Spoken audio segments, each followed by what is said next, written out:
Ethical hacker. An ethical hacker, also known as a white hat, is the good guy of the cybersecurity world, but they operate using the exact same tools as the criminals. See, instead of just waiting around for an attack, massive companies will actually hire these guys to proactively break into their own systems. They run intense penetration tests and scan for unpatched, glaring vulnerabilities. And in case you don't know, there are actually a few different types of ethical hackers. For example, penetration testers who hunt for specific weak spots on a fixed schedule. And then you have red teams who launch full-scale simulated cyber attacks against a company, including phishing employees, just to test if they even notice. But here's the thing, the entire thing hinges on one single document, written authorization. Before an ethical hacker touches anything, the company defines a strict scope of what is off limits. As long as they stay inside that boundary, it's completely legal. But the catch is that the moment they step outside that agreed scope, even by accident, they lose their legal protection instantly and can be charged exactly like a criminal. Black hat hacker. These are the highly skilled individuals who illegally break into secure networks with one massive goal: pure malicious intent and personal gain. But most people assume it's always one person working alone. But today, black hat hacking works more like a massive assembly line, split into separate specialists. And as so you know, this underworld has specialized subcategories.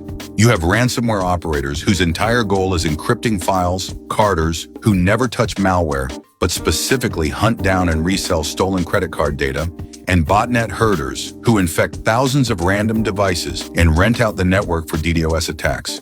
So if your computer gets hacked tomorrow, the person who actually broke in and the person profiting from it are frequently two completely different criminals who never even communicate. Gray hat hacker. A gray hat hacker is basically the chaotic neutral of the internet. They break into your system without permission, but their main goal isn't necessarily to completely destroy you either. What they do is actively scan the internet, looking for massive, glaring security holes in corporate servers. When they inevitably completely bypass a company's weak firewall, their intent is genuinely good. They usually contact the company directly, basically saying, "Hey, I just broke into your database. Pay me a small fee, and I'll tell you how to fix it." But here is the massive trap.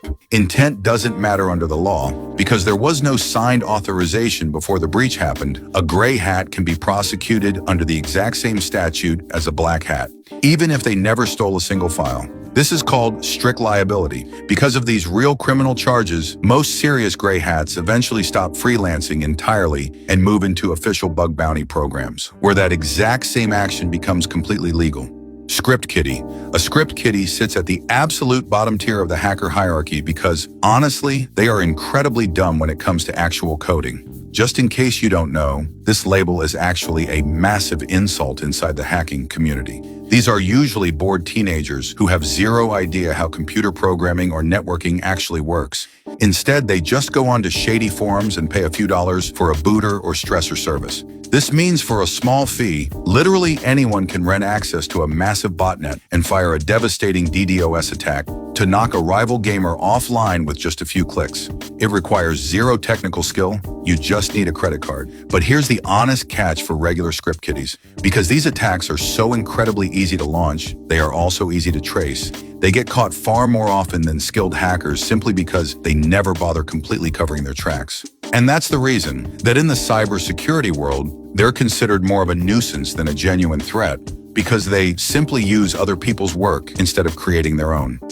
Hacktivist. A hacktivist is a completely different breed because they are not motivated by money or stealing credit cards. They hack specifically to make a deep political or social statement. Famous groups like Anonymous fit perfectly into this category. When a hacktivist group targets a massive government agency, their entire goal is public humiliation and forcing an issue into the public eye.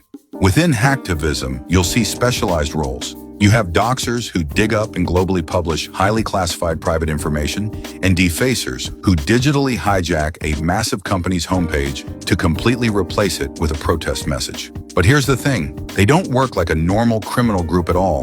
They use a completely decentralized structure. There is no leader, no hierarchy, and no membership list. Because anyone can claim to act under that name, law enforcement can arrest individual members, but there is no actual organization left to completely dismantle. State-sponsored hacker. State-sponsored hackers completely changed the world of cybersecurity forever. because these aren't just guys in hoodies. They are literal digital soldiers, secretly funded and directed by massive government intelligence agencies. They have near unlimited budgets and access to the most highly classified zero-day exploits in existence. And just in case you don't know, a zero-day exploit is basically a secret software vulnerability that even the company who created the software doesn't know exists yet, meaning there's no security patch or fix available. Hackers can exploit it freely until it's finally discovered and patched. And just in case you don't know, they operate in classified groups known as APTs, or Advanced Persistent Threats, followed by a number like APT28, where an APT is simply a name cybersecurity researchers give to a long-term hacking group working for a government. And the number, like 28, is just a unique identifier used to tell one government-backed hacking group apart from another. For example, APT28 is widely believed to be linked to Russian military intelligence and has been accused of targeting governments, political organizations, and military networks around the world.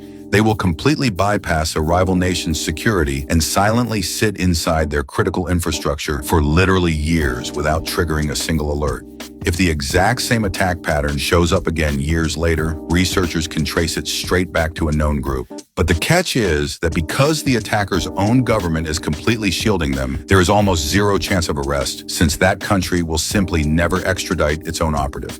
Organized cybercriminal. Organized cybercriminals are exactly what they sound like. This isn't just one random hacker, it's a full criminal business with separate, highly specialized roles. These massive syndicates operate just like legitimate tech companies. Behind a single ransom note on your screen, you have coders who build the malware, negotiators who talk directly to victims, and money mules who completely launder the stolen cryptocurrency through multiple accounts to hide its trail. But here's the thing that completely changed the game recently. RAS, or Ransomware as a Service. Instead of deploying attacks themselves, the group that builds the ransomware rents it out to other criminals for a massive cut of the profits. Cyber terrorist. A cyber terrorist is by far the most terrifying tier of hacker because their goal crosses the line from digital nuisance to mass real-world casualties. While other hackers want money or a message, a cyber terrorist wants to cause absolute physical devastation and widespread panic. They actively target the core physical networks that keep human society functioning, like water treatment plants or hospital systems. But here's the thing, this category actually splits into two terrifying versions. One is direct infrastructure sabotage, physically breaking industrial equipment the exact same way Stuxnet destroyed nuclear centrifuges. The other doesn't touch infrastructure at all, and instead uses hacking purely for massive propaganda, recruitment, or coordinating a physical attack. But the catch is that security agencies treat this massive threat as equal to a physical bomb, because successfully deploying a malware attack to completely shut down a nation's energy grid in the dead of winter can be just as deadly.